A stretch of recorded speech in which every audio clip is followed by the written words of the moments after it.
الحمد لله إن الحمد لله نحمده ونستعينه ونستغفره ونعوذ بالله من شرور أنفسنا ومن سيئات أعمالنا من يهد الله فلا مضل له ومن يضلل فلا هادي له أشهد أن لا إله إلا الله وحده لا شريك له وأشهد أن محمدًا عبده ورسوله صلوات الله وسلامه عليه وعلى آله وأصحابه ومن دعا بدعوته وتمسك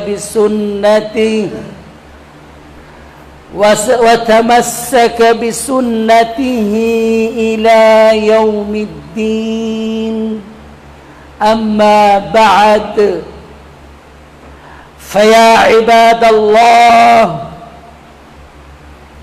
إني أوصيكم ونفسي بتقوى الله عز وجل حيث أمرنا بذلك في قوله تعالى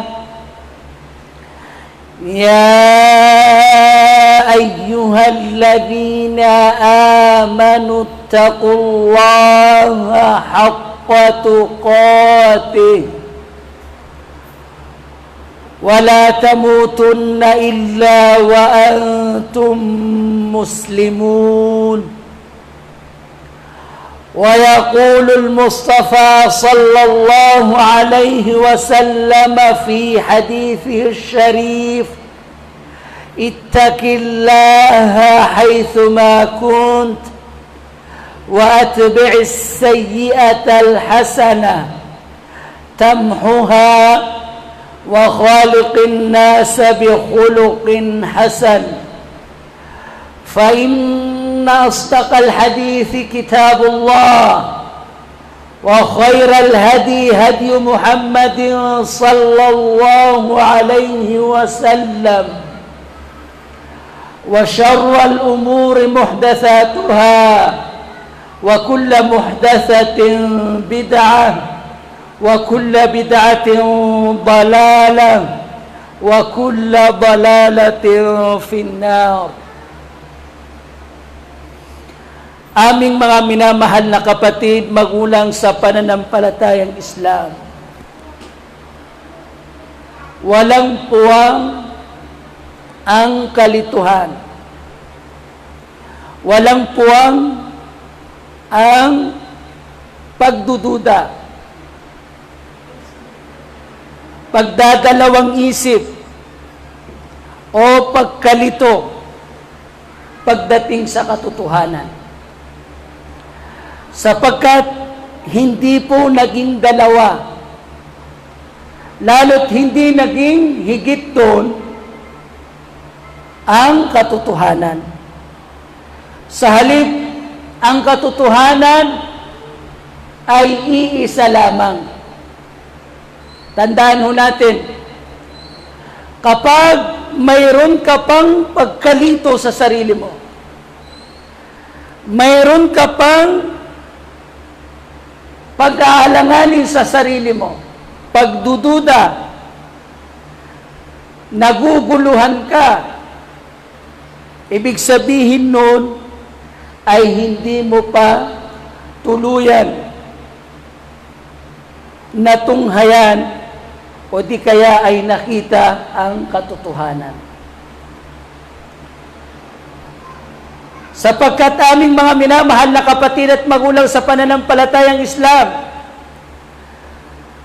ang isa sa pinakadakilang maidudulot, maaring idulot sa iyo ng katotohanan kapag ito ay nakamtan mo, kapag ito ay nakita mo, kapag ikaw ay napatnubayan doon, ang idudulot sa iyo nito ay walang iba kundi ang pagkapanatag o kapanatagan. Panatag ka sa lahat ng bagay. Panatag ka sa lahat ng nangyayari sa paligid mo. Panatag ka sa lahat ng nangyayari sa buhay mo. Panatag ka sa lahat ng pinag-uusapan. Dahil alam mo at natunghayan mo ang katotohanan na kung saan ito ay iisa lamang. Aming mga minamahal na kapatid at magulang sa pananampalatayang Islam,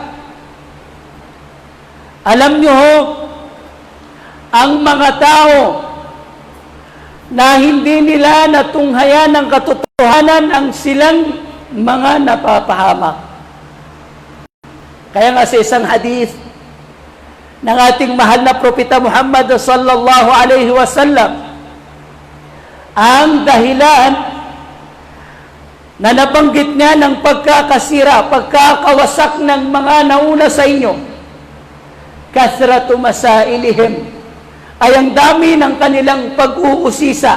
O, tingnan nyo, ang dami ng kanilang pag-uusisa, waqtilafihim ala anbiyaihim, at ang kanilang pagsasalungatan sa kanilang mga propeta. O, tandaan nyo ha, ang ikhtilaf, pagsasalungatan, ang dami ng pag-uusisa, ito ay dulot ng batil. Ibig sabihin ay mali. Dulot ito ng pagkakamali. Ito ay tanda na hindi pa nasumpungan ang katotohanan.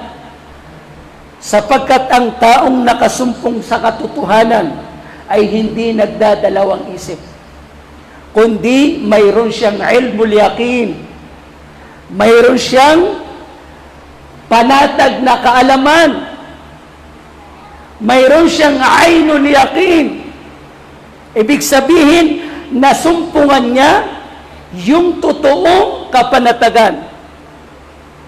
Mayroon siyang haqqul yaqin, napatunayan niya sa sarili niya ang bagay na yon. Ganyan dapat. Ganyan dapat ang paglalarawan sa isang taong nakasumpong ng katotohanan. Kaya nga sa isang hadith din, ang isang mananampalataya, ika nga ng ating mahal na propeta Muhammad sallallahu alaihi wasallam, nakakapagtaka ang kanyang kalagayan. Dahil ba siya mayaman? Hindi. Dahil ba siya magandang lalaki? Hindi. Dahil ba siya ay isang mahusay na leader? Hindi. Dahil ba siya ay may magandang asawa? Hindi. Dahil ba mayroon siyang material na bagay na ipinagmamalaki? Hindi. Kundi ang kanyang kapanatagan sa anumang nangyayari sa kanya. Lahat yun mabuti. Kapag siya'y nakaharap sa anumang uri ng pagsubok, tandaan natin ang pagsubok ay hindi lang negative, kundi maging ang positive. Mali yung ating nakasanayan na pag-unawa o pag-itindi, na kung saan kapag positive, ano ang sinasabi natin? aba, mahal ako ni Allah sapagkat pinagkalooban ako ng sasakyan, pinagkalooban ako ng magandang bahay, magandang asawa, mga magagaling, mahuhusay na mga anak at yung iba pa. Yun ang nakikita natin na biyaya sa atin. Ang pagtingin natin doon ay biyaya sa atin ni Allah subhanahu wa ta'ala. Pero kapag tayo'y kinakapos sa mga bagay na yon, nakikita naman natin na ito ay, o itinuturing natin ito na pagkapuot, pagkagalit, o pagkamuhi sa atin ni Allah subhanahu wa ta'ala. Kalla, walang totoo doon. Hindi tama yung sinasabi ng may maginhawang pamumuhay at yung may mahirap, masalimot na pamumuhay. Hindi rin tama yung kanyang sinasabi. Kung katulad noon ang kanilang sinasabi. Sa halip, lahat yun ay pagsubok. Pagsubok ang mayroon at pagsubok ang wala. So, hindi mahalaga ay kung anong mayroon ka o wala sa'yo. Hindi mahalaga kung anong wala sa'yo o mayroon ka. Ang mahalaga, maintindihan mo na alinman sa dalawa ay pagsubok mula kay Allah. Ngayon, kailangan kong pagsumikapang makapasa. Nagkataon ang aking pagsubok ay mayroon. Positive. Nagkataon ang aking pagsubok ay negative. Wala. Kawalan. So, ang kailangan kong pagsumikapan ngayong naitindihan ko na ito ay pawang pagsubok nagmula kay Allah subhanahu wa ta'ala, ang kailangan kong gawin o pagsumikapan sa abot ng aking makakaya, sa abot ng aking lakas na ipinagkaloob sa akin Allah subhanahu wa ta'ala, ay makapasa sa anumang pinagdadaanan ko. Kaya naman nakakapagtaka, ika nga ni Propeta Muhammad sallallahu alaihi wasallam, ang isang mananampalataya. Bakit? Anumang tumama sa kanya, kulluhu lahu khair. Lahat ito para sa kanya ay mabuti. Biruin nyo? Lahat ito para sa kanya ay mabuti. Kapag siya ay tinamaan ng barwa, ibig sabihin ay ang kahigpitan. O di kaya ay ang mahirap na kalagayan sa pamumuhay, sabar, siya ay nagtitiis. Nagtitiis. Bakit? Dahil ito ay mula kay Allah. Pag naman sarwa, ibig sabihin ay kaluwagan ng pamumuhay ang dumating sa kanya, syakar, nagpapasalamat siya kay Allah subhanahu wa ta'ala. Pero pawang mabuti sa kanya yon. Ibig sabihin, alin man sa dalawa ang nangyayari sa kanya, ay pareho siyang nakangiti. O, tingnan nyo. Kasi nga natunghayan niya yung katotohanan. Aming mga minamahal na kapatid na ulo sa pananampalataya. Pag wala ka pang ganung pakiramdam, kailangan natin matunghayan yung katotohanan dahil wala pa tayo sa katotohanan. Ang totoo niyan, kung tutuusin, sa daigdig na ito, walang kaginhawaan dito. Masama ang positive, masama ang negative. Experience natin yan. Minsan, sasabihin ng tao, hindi mo ikakanta pa ng tao minsan na hindi mo maitindihan yung buhay ng tao. Masama kung may trabaho, masama naman kung walang trabaho. Kasi nga sa mundong ito, pagsubok ito. So ang pagsubok ay walang kapanatagan ng sarili. Actually, puro na lang pangamba ang nandun. Tandaan nyo yan.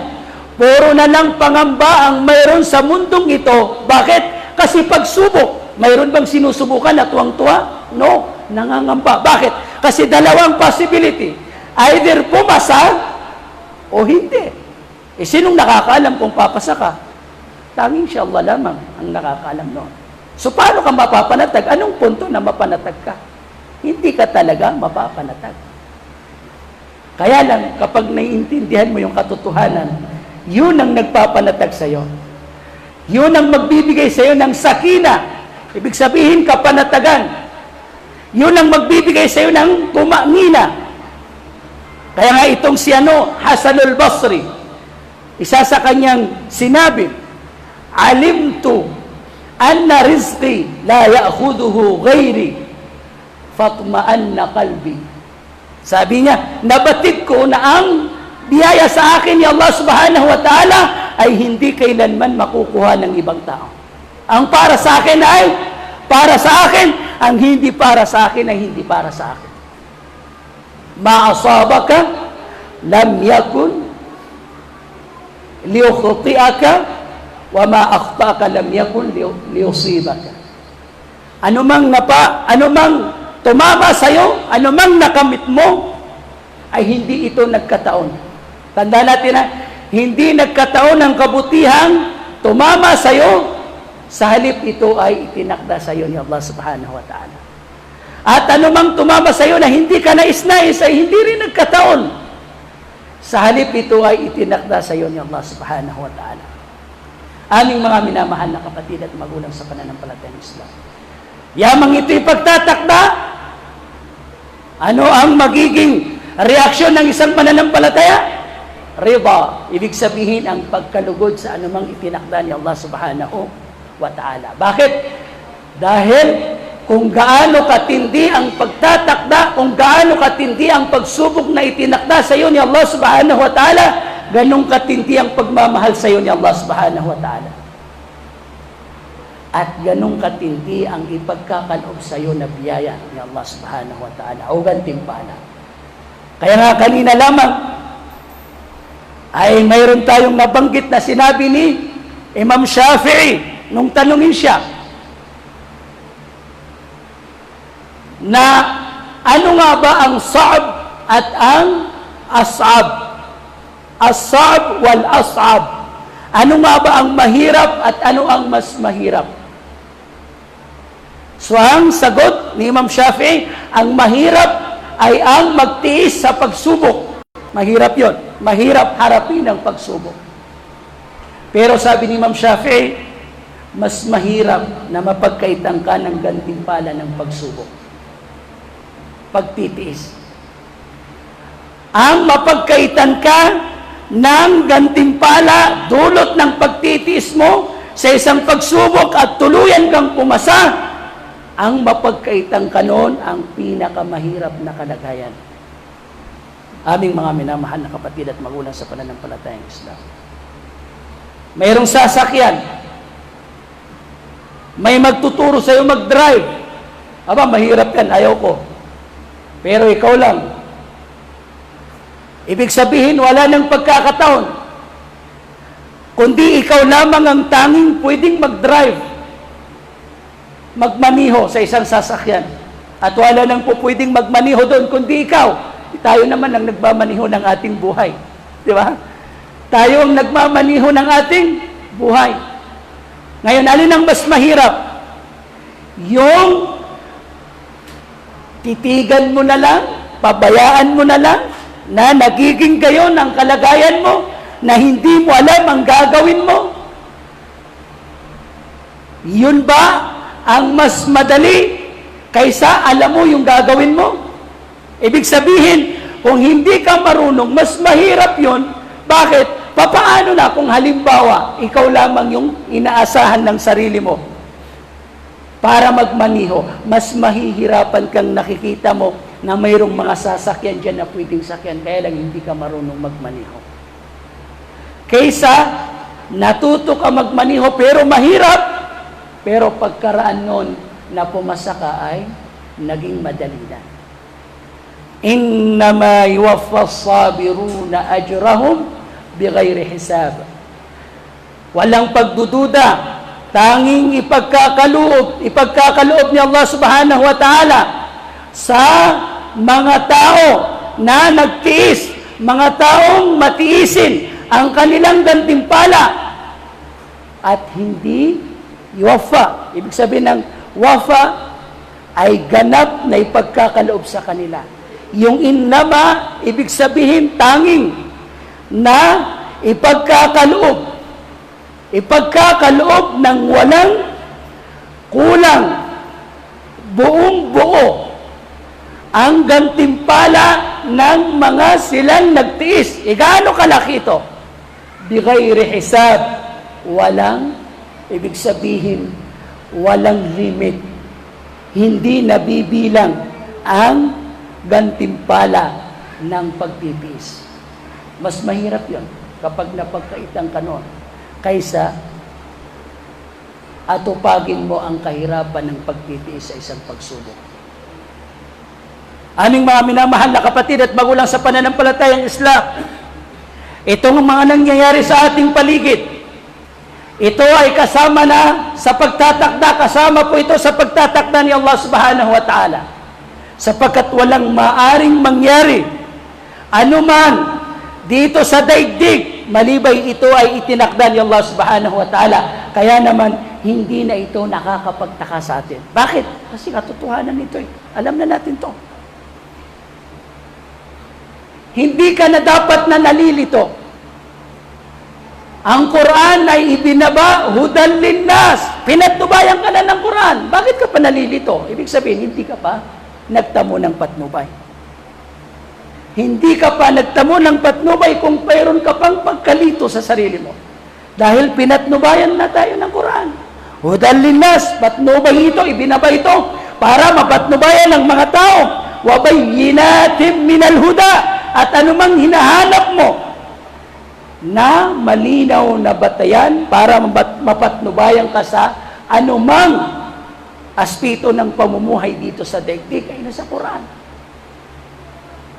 Ustad, mahirap kasi. Iba yung sinasabi nila, iba yung sinasabi doon, iba yung sinasabi dito, iba yung sinasabi dyan. Sino ba yung paniniwalan ko? Bumalik ka sa Quran. Ano sinabi ng Quran? Ano ho ang sinabi ng Quran? Aming mga minamahal na kapatid at magulang sa pananampalatayang Islam. Ang kailangan natin sa ngayon ay makita natin. Minsan, ito yung problema natin.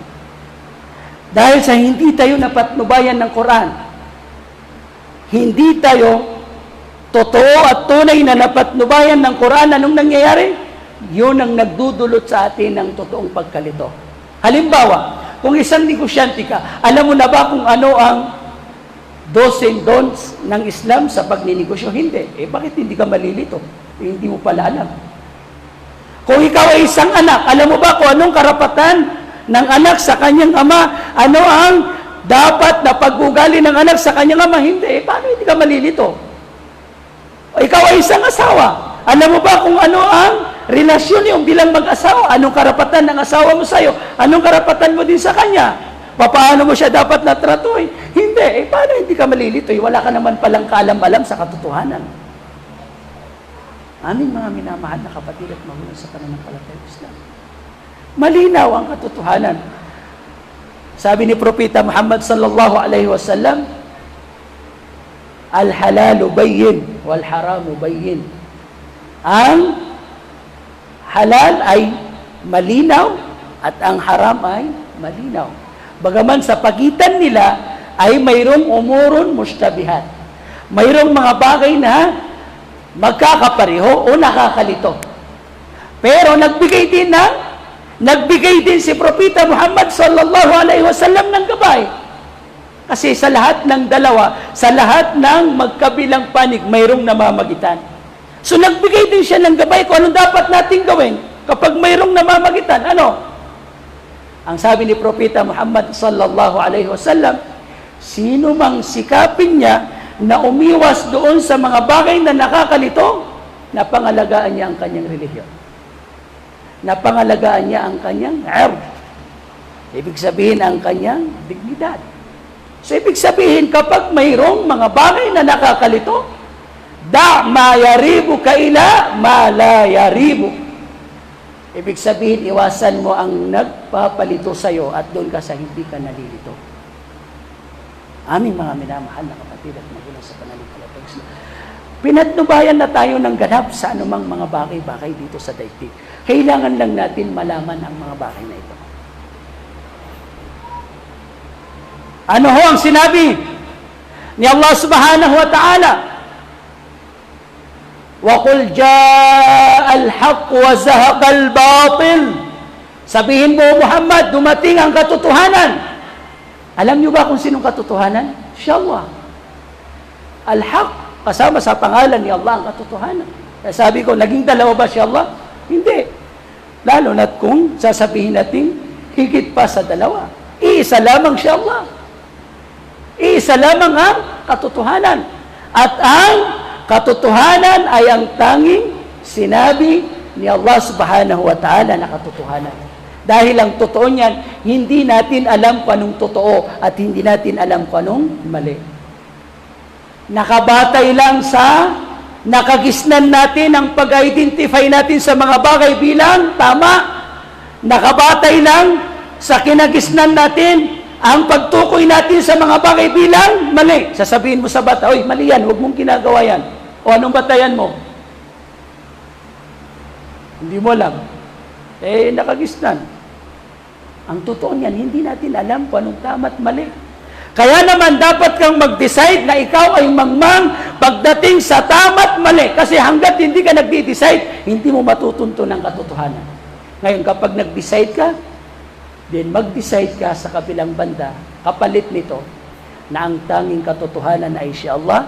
So dahil siya yung tanging katotohanan, siya lamang ang nakakaalam ng totoong mali, at siya lamang ang nakakaalam ng totoong tama. Kung anong sinabi niyang tama, yun yung totoong tama. Kung anong sinabi niyang mali, yun ang totoong mali. Pag sinabi mong mali, anong batayan mo sa Quran? Pag sinabi mong tama, anong batayan mo sa Quran? Kasi yun ang totoong tama at yun ang totoong mali. Kung wala kang alam doon, hindi mo alam kung anong tama at mali. Kung wala kang alam doon, hindi mo alam kung anong mali at tama. Ginagamit mo lang yung sarili mong kalooban o yung sarili mong pananaw. Hindi mo masisisi yung anak mo kasi may sarili ding pananaw. Yun ang alam niyang tama eh. Actually, sinasabi mo, ang tigas ng ulo ng anak kong ito, hindi ako sinusunod. Sinasabi ko na itong tamang gawin, hindi niya ginagawa. Akala mo lang yun. Ang hindi mo alam, yung akala mong tama, mali sa kanya. Mayroon din siyang sariling pag-aakalang tama. Ayun ang ginagawa niya. Ibig sabihin, pareho lang kayo. Kasi ikaw din naman ang ginagawa mo kung anong nakikita mong tama. Wala ka din namang batayan sa Quran para sabihin tama yan. Pareho kayong walang batayan. Halimbawa, aming mga minamahal na kapatid at magulang sa pananampalatayang Islam, ano ho ang sinabi ni Allah subhanahu wa ta'ala? Ya ayyuhalladhina amanu. Hamon ito challenge. Kung totoo kang mananampalataya, gagawin mo yung challenge na ito. Ano ho ang sinabi ni Allah subhanahu wa ta'ala? O kayong mga sumampalataya. Labas na dito yung hindi pa sumasampalataya. Labas na yung mga Kristiyano dito, mga Hudyo na hindi pa Muslim. Labas na dito yung magmo-Muslim pa lang. Kasi ang ginamit, amanu. Ibig sabihin, past tense. Nangyari na yung pagsampalataya nila. O silang mga sumampalataya. O kung ikaw ay sumampalataya na, tinatawag ka ngayon ni Allah. Patunayan mo sa Kanya kung totoo ka. Ipagmalaki mo sa Kanya kung totoong mayroon kang pananampalataya. So paano mo ipagmamalaki kay Allah ang katotohanan ng pananampalatayang mayroon ka? Tumugon ka sa hamon na ito. Ano ang kanyang hamon? Ati'ullaha wa ati'ur rasul. Sundin mo si Allah. Sinususundin mo? Si Allah. So ano yung pagsunod? Dalawa. Paggawa at pag-iwas. Tandaan natin ang pagsunod ay may dalawang pakpak. Sa kabila nito ay paggawa, sa kabila nito ay pag-iwas. Isa lang ang mawala doon, wala ng paa, wala ng pagsunod. So sundin mo kung ano man ang inutos ni Allah at iiwasan mo kung ano man ang ipinagbawal ni Allah. Patunayan mo kung ikaw ay totoo at tunay na mananampalataya, wala kang dapat na sundin kundi ang inutos ni Allah at wala kang dapat na iwasan kundi ang ipinagbawal ni Allah. Hindi kung ano ang inutos ng asawa mo, hindi kung anong inutos ng magulang mo, hindi kung anong inutos ng kapatid mo, hindi kung anong inutos ng sino paman. Hindi kung ano ang ipinagbawal ng sino man. Sa halip ay kung ano lamang ang inutos at ipinagbawal ni Allah, yun ang pinagtutuunan mo ng pansin, yun ang pinagbabatayan mo sa tama't mali.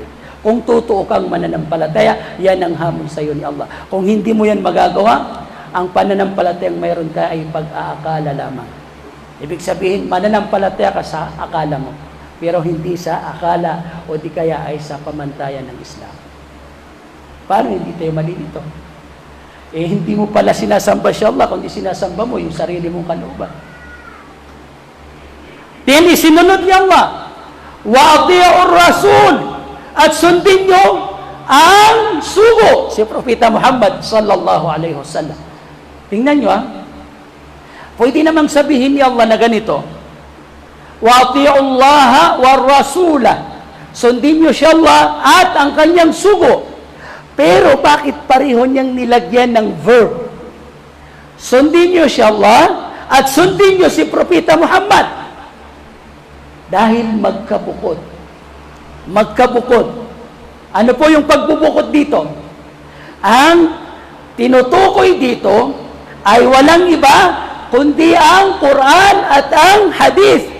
Ang Quran ay kaiba sa Hadith. Ang Hadith ay kaiba sa Quran. Hindi mo pwedeng sabihin na yung Quran ang siyang mismo yung hadith. Hindi mo rin pwedeng sabihin na yung hadith ang siyang mismo yung Quran.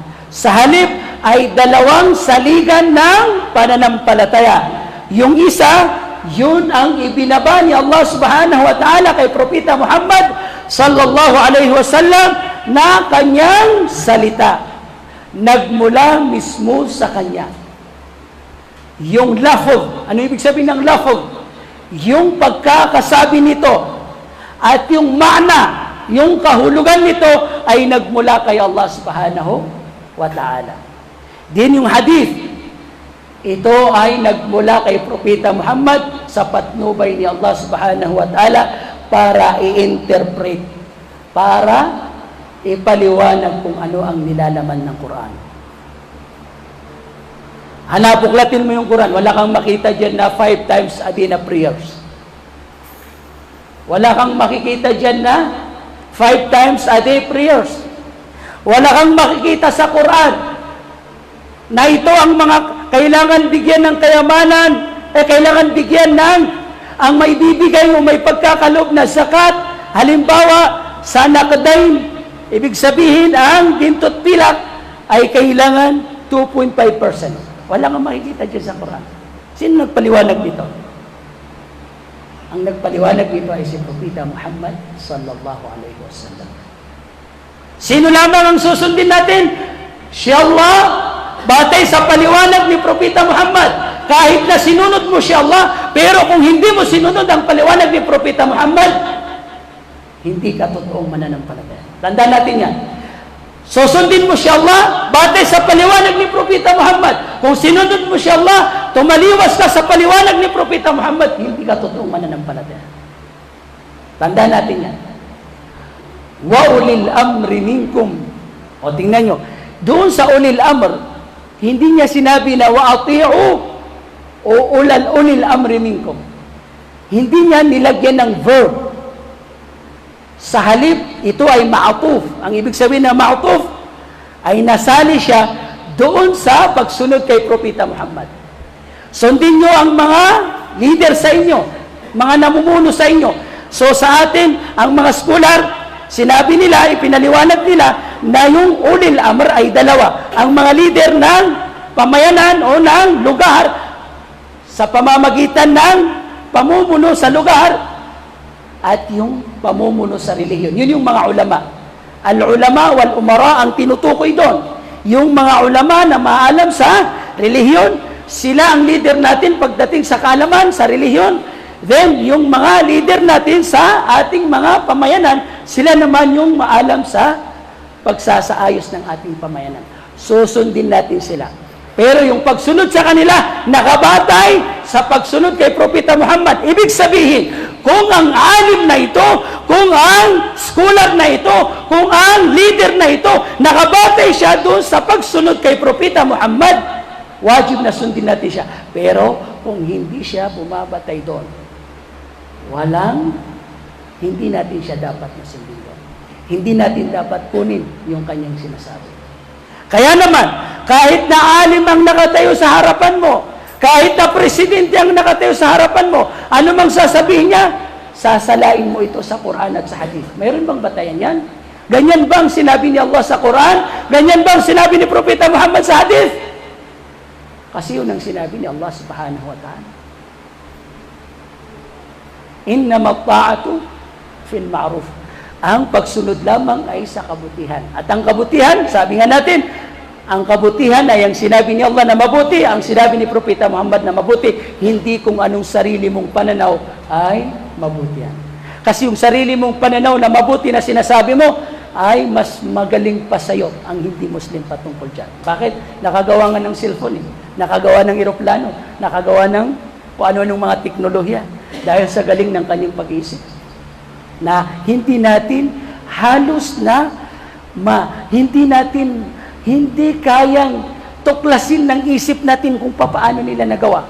Yung cellphone, pag pinagmasdan mo yan, paano kaya nangyayari ito? Nagpipindot ako, nagsusulat siya. Paano nagkukunik? Iniisip mo, hindi. Gawang tao yun, ha? Hindi mo kayang isipin yun. Aming mga minamahal na kapatid at magulang sa pananampalatayang Islam. Yun, ha? Hindi ilmul ghaib yun. Nahahawakan mo, nakikita mo, nararamdaman mo, tumutunog, naririnig mo. Pero hindi mo pa rin maintindihan, hindi mo pa rin mailarawan kung paano siya nagiging gayon. Ayun pa kaya, siya Allah ang kaya mong ilarawan na hindi mo nakita. So ang tanging sa atin, paniwalaan kung anong sinabi ni Allah, paniwalaan kung sinabi ni Propeta Muhammad sallallahu alaihi wasallam. Naiintindihan man natin ito o hindi, kasi minsan mayroon tayong naiintindihan on the spot, minsan naman naiintindihan natin at kailangan ng panahon bago natin maintindihan. Ultimo yung sinasabi ng matatanda, saka na natin naiintindihan kapag na-experience natin. Kung sa tao nga, hindi natin kaagad-agad minsan naiintindihan, paano pa kaya yung Quran? Paano pa kaya yung Hadith? Na yung Hadith at yung Quran ay minsan na yung kanyang tinatalakay ay darating pa na panahon. At kapag hindi mo naabutan yun, hindi mo maintindihan. Aming mga minamahal na kapatid at magulang sa pananampalatayang Islam. Ati'u Allah wa ati'u Rasul wa ulil amri minkum fa in tanaza'tum. Kapag mayroon kayong hindi pinagkasunduan, farudduhu ila Allah. Kapag mayroon tayong hindi pinagkasunduan, kasi normal lang, magkakaibang mukha, magkakaibang isip. Alam naman na pari-pareho tayong mag-isip. Yun na nakakapagtaka kung pari-pareho tayong mag-isip. Just try to imagine. Sinasabi ng iba, dapat pari-pareho kayo ng pananaw. Ustad, anong pari-pareho? Kung sabi ko sa'yo, okay lang ba na pari-pareho tayo ng mukha? Ay, hindi pwede yun. Mas magkakaproblema tayo doon. Ni'mat nga niya na magkakaibang mukha tayo. Just try to imagine, ang mga asawa natin, tayo magkakapareho ng mukha. Tapos naghalo-halo tayo. Ano na? Paano mo na magkakapareho pa tayo ng tangkad? Pasalamat ka dahil magkakaiba tayo ng tangkad, kulay, ganito, ganon. Dahil napakalaki ng hikmat ni Allah dyan. Nalalaman natin. Kaya nga sabi ni Allah, nilalang tayo mula sa babae at lalaki, magkakaibang pamilya, magkakaibang nasyon, magkakaibang pamayanan. Bakit? Para magkakilanlan kayo sa isa't isa. So, ibig sabihin, ganun din. Kung paano magkakaiba ang ating itsura, magkakaiba din ang ating pananaw sa buhay. May kani-kanyang pananaw. Pero ano pa mang pananaw yan? Normal na magkakaroon tayo ng hindi pagkakasundo kasi nga, hindi tayo magkakapareho mag-isip. Pero pinatnubayan tayo ng Quran. Anong sinabi ni Quran? Anong sinabi ng Quran? Kung totoo tayong mananampalataya, anong gagawin natin? Ibalik nyo yan sa Quran at sa Hadith. Ibalik nyo yan kay Allah at kay Propeta Muhammad. Ano ba talaga ang ibig sabihin nito? Tanungin natin ang Quran. Tanungin natin ang Hadith. Kung walang maibibigay ang Quran at ang Hadith patungkol dun sa ating tanong, ano sabi ni Imam Ahmad? Huwag nating susubrahan ang nasa Quran at sa Hadith. Hanggang dun lang. Kasi napakakitid natin mag-isip para maintindihan ang lahat. Wa aqulu qawli hadha wa astaghfirullah li wa lakum wa li sa'iril muslimina min kulli dhanb fastaghfiruhu innahu huwal ghafurur rahim.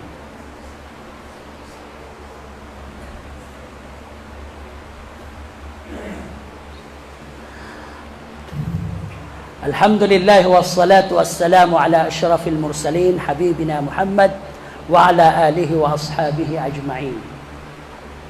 Ayon sa sinabi ni Allah subhanahu wa ta'ala, sabihin mo Muhammad, dumating ang katotohanan at nawasak ang kamalian. Ang mali ay winasak ng katotohanan. Dahil ganun naman talaga. Mawawasak ng walang pagdududa ang mali sa pamamagitan ng katotohanan.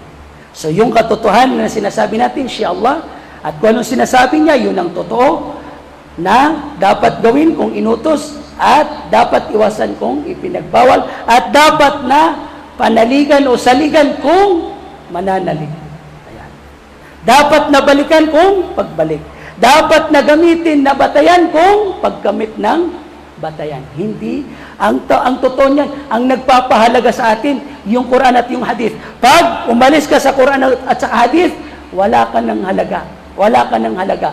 Kahit pa gaano katindi ang kaalaman mo at gaano kalaki ang pagsamba mo kay Allah. Pag tumaliwas ka sa Quran at sa Hadith, wala ka ng halaga.